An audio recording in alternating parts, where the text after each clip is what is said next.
Hi, it's the Good Contractor Podcast. I'm your lovely host, John. This is my friend Luke.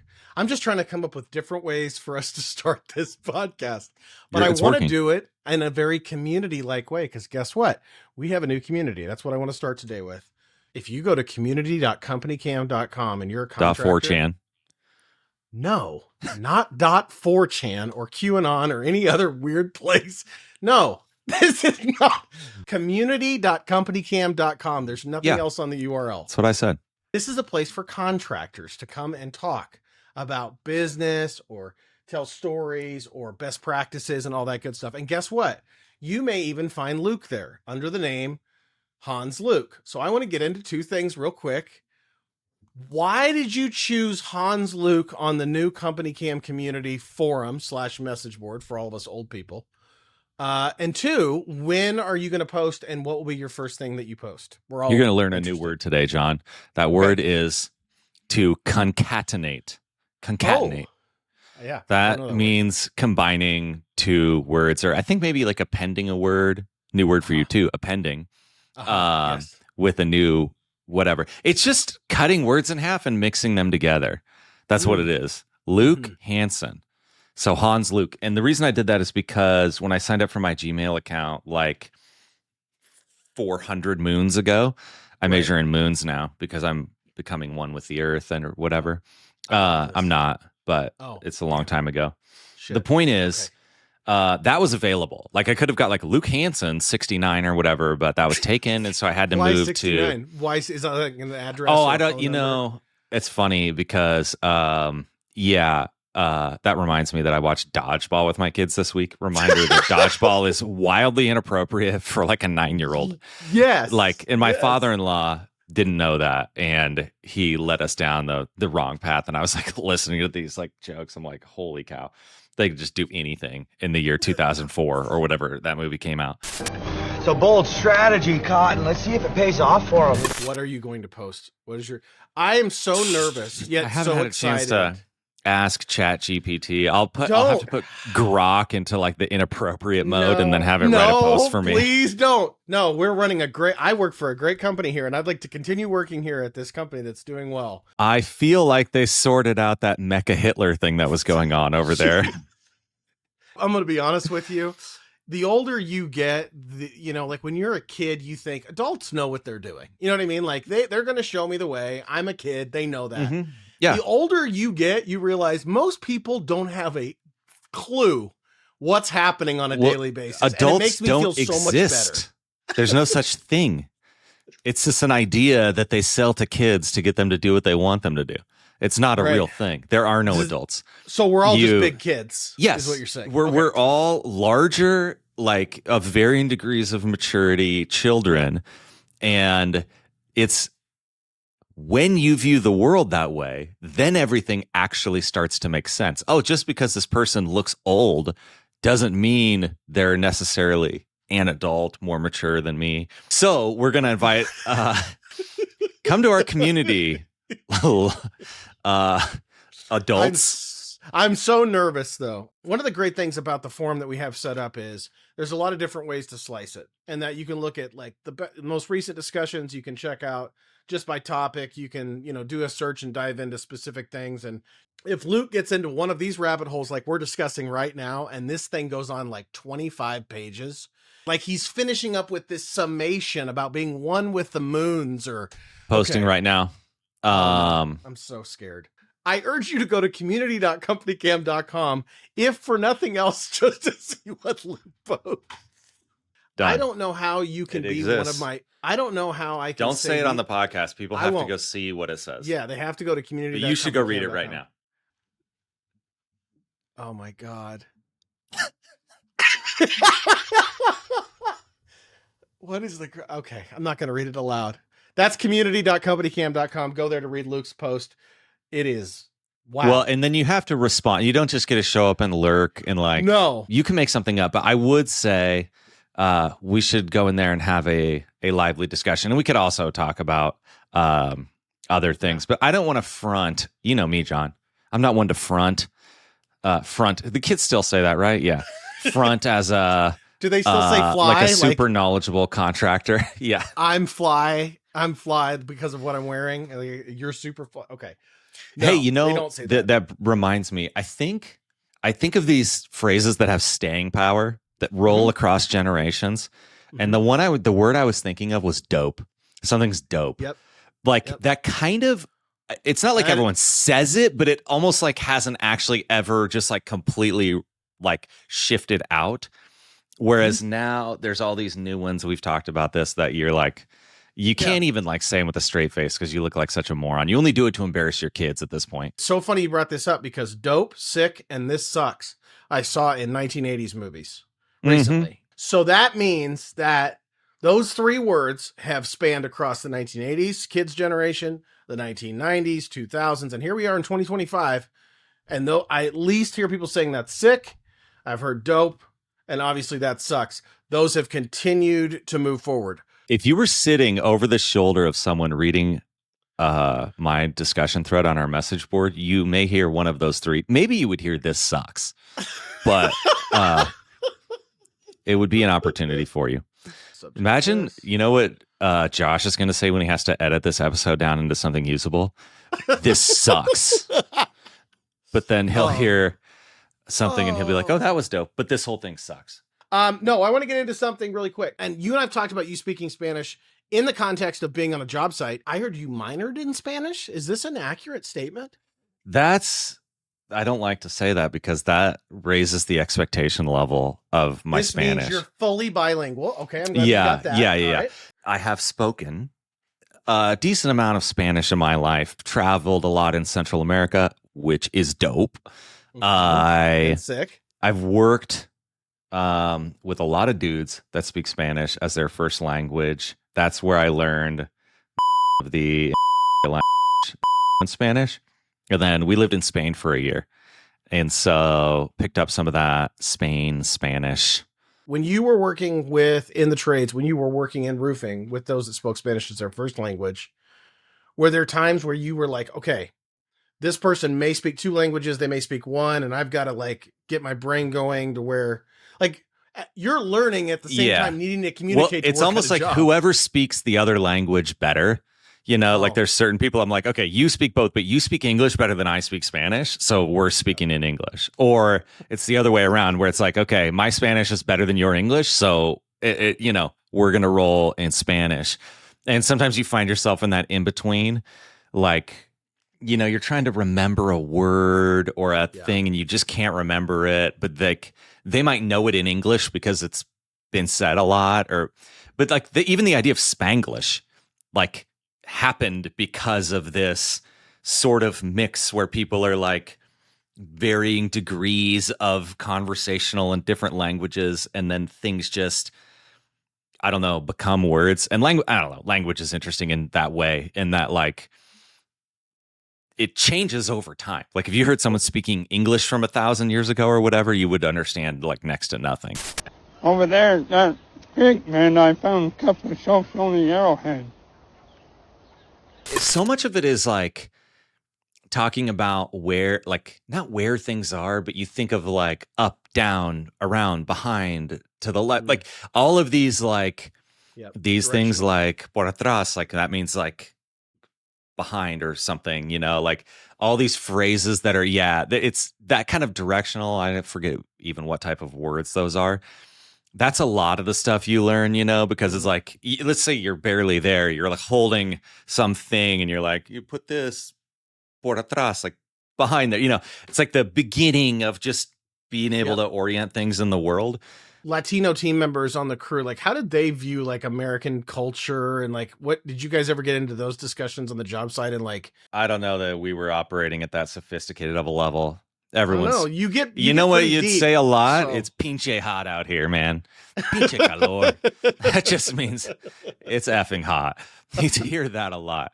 There's something about also swearing in a different language that just doesn't feel like swearing, if that makes sense. Right. Like in Spain, they say joder. And that's like kind of like the F word, I think. But again, you hardly really know because it's just something people say when they're frustrated. Joder. And it's kind of, they always have these like, whatever language, I say whatever.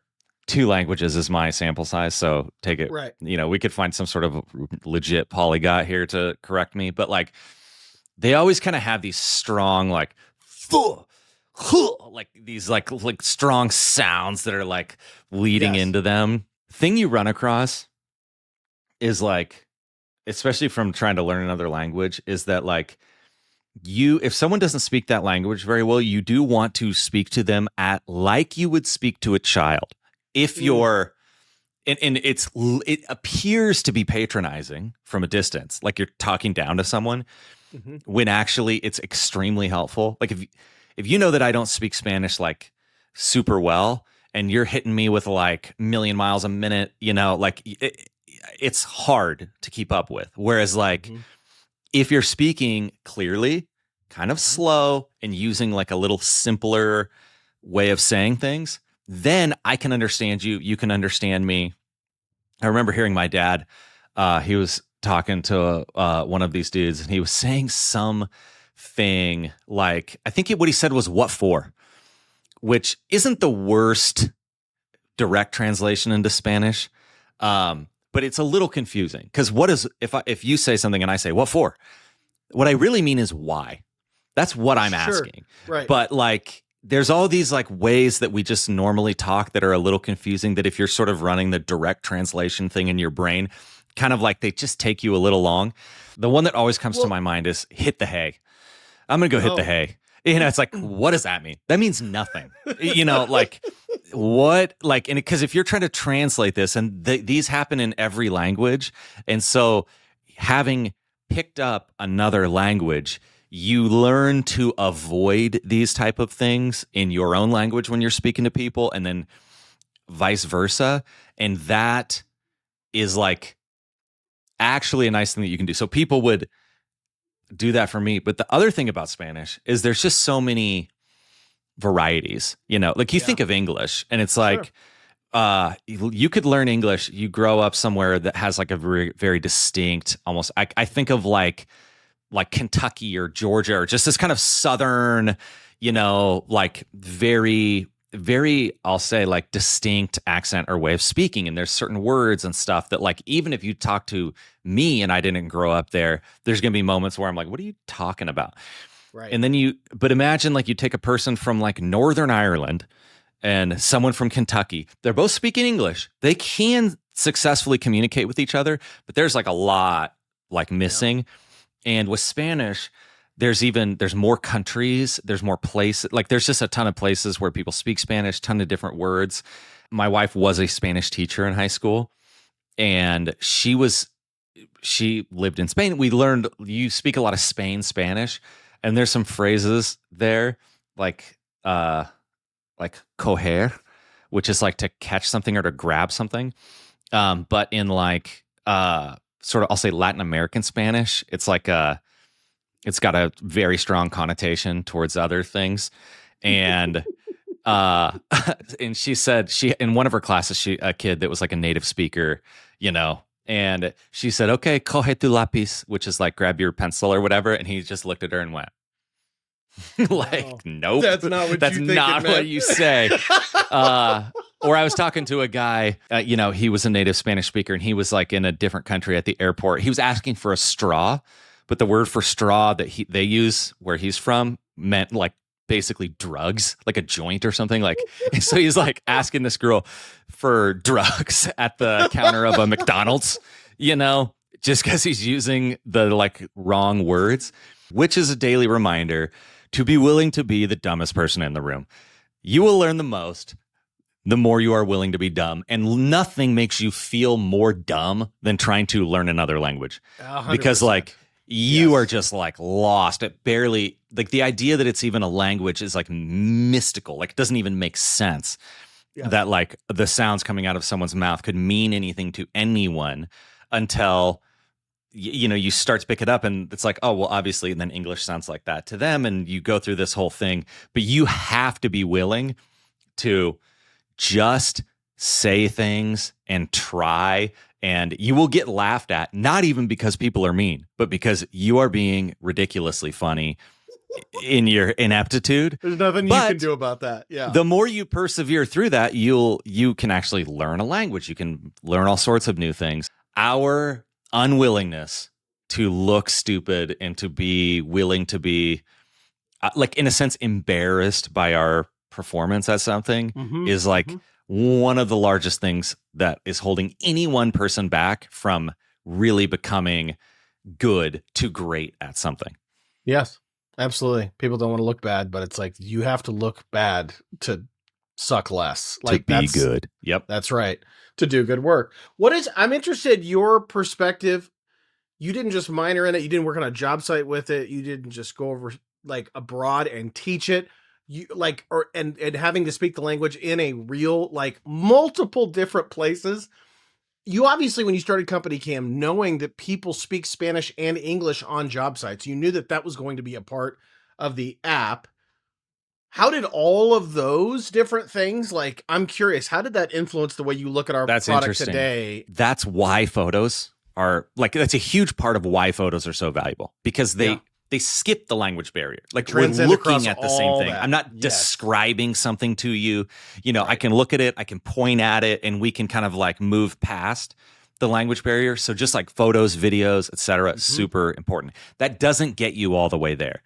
And that's why, like, we are in the process pretty far down this road of making CompanyCam completely like that. The language that you type or speak into CompanyCam is irrelevant to the person on the other end understanding it. The idea that you put in whatever language works for you, and it comes out the other end in whatever language works for the person looking at their phone or, you know, listening to it.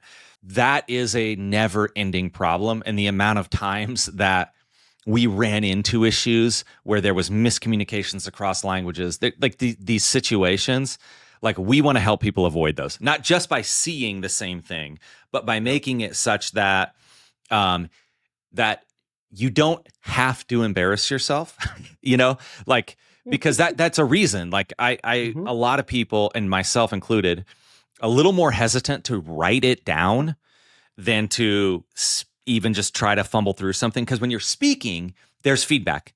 Oh, it's not that. That's not, you know, you meant this. And like, you can kind of get to this point. If you're writing it down, it's a version of locking it in.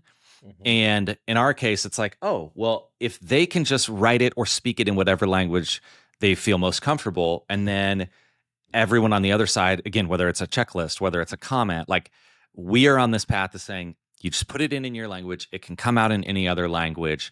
And that way, we are on this mission to lower miscommunication, to create clarity across the work, because that makes everyone's day go easier. It limits the mistakes. And it's something in our power to do. Like, we can't solve every problem you have at your business, but we can make it materially better in this way. And if you're lucky, you get a Spanish lesson from Luke on the app. Is that correct? Or my notes are wrong. I'm sorry. There's not a Spanish lesson on. Okay. Sorry. All the bad words. We'll just cut that out.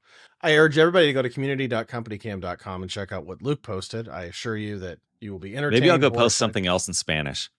Oh, let's do that. And then everyone can go visit there. So look for those two threads by Luke Hansen, the CEO of CompanyCam, and the community that I'm charged with creating.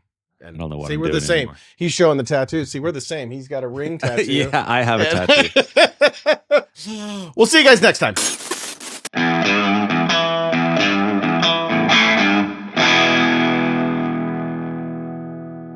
The Good Contractor Podcast is powered by CompanyCam. CompanyCam is an app built to help contractors organize their with multiple people at multiple locations snapping hundreds of photos. Organizing them can become a full-time job. That's where CompanyCam comes in. Sign up today to get your team started.